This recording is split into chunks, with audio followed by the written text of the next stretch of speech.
This is Dr. Julio Gonzalez reporting live for RoomNow.com from ACR 2018 in Chicago.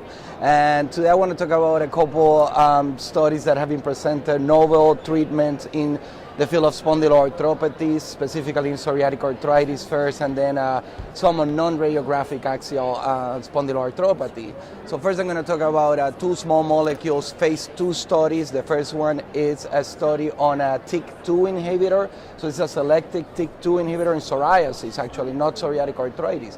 So this study presented strong data on PASI scores, PASI 75, PASI 90 data, and also significance in pain reduction, vast pain reduction scores. This novel mechanism of actions that seem to have a significant promise in the field of psoriatic arthritis.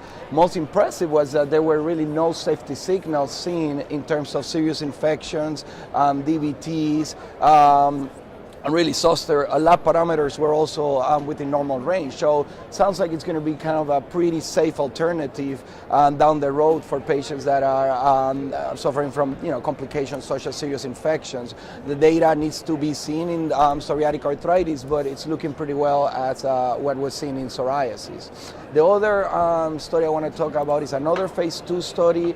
This one is on psoriatic arthritis, actually on filgotinib. This is a JAK1 selective inhibitor, and this was a study on PSA. Patients were able to fail, around 20% of the patients, 15 to 20% had failed a TNF. This was very, some of them early PSA patients. The study was done mostly outside of the United States. And the study showed pretty impressive ACR 20 responses of around 80% respond at week 12, if I'm correct. So again, pretty promising data right there. In terms of safety, there were no cases of DVTs or thrombosis reported, and safety was more or less on par with what is to be expected of a JAK inhibitor.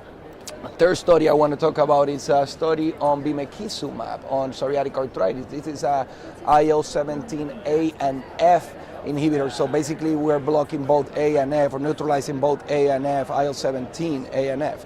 So this study, again, this was a phase 2B study that showed significant benefit of bimekizumab as compared to placebo in terms of ACR scores. Their primary outcome actually was an ACR 50 this time, and had pretty strong ACR 50s in the 40s at week 12 with continued improvement at week 24. In terms of safety signals, there was no cases of IBD reported, so pretty much on consistent with what is to expected, and again, no cases of IBD. And lastly, the one last study I want to talk about is a study on non-radiographic axial SpA, which is presented as a late breaker today. This study is going to be presented by Dr. Diodar, if I'm correct. And what they did is they look at ACES40 in this population with non-radiographic axial spondyloarthropathy, meaning no evidence of sacroiliitis on their plain films or X-rays. So they didn't meet New York criteria. They just meet criteria for non-radiographic axial SpA.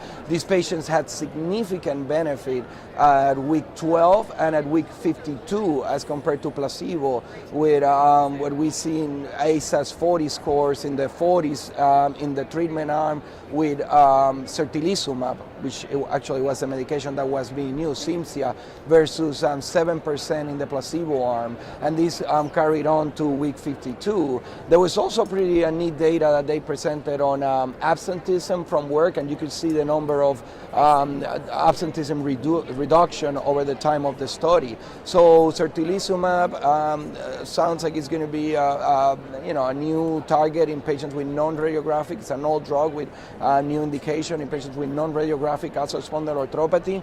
This is great. We need more therapies in this area, and I think this is new data, new guidelines are going to be presented later on, or actually were presented on these non-radiographic and radiographic spondyloarthropathy. So impressive data on early treatment, early compounds in the development of psoriatic arthritis, phase 2, and some data on the non-radiographic axial SpA. So that's all for me for this ACR Congress, and thank you so much for tuning in.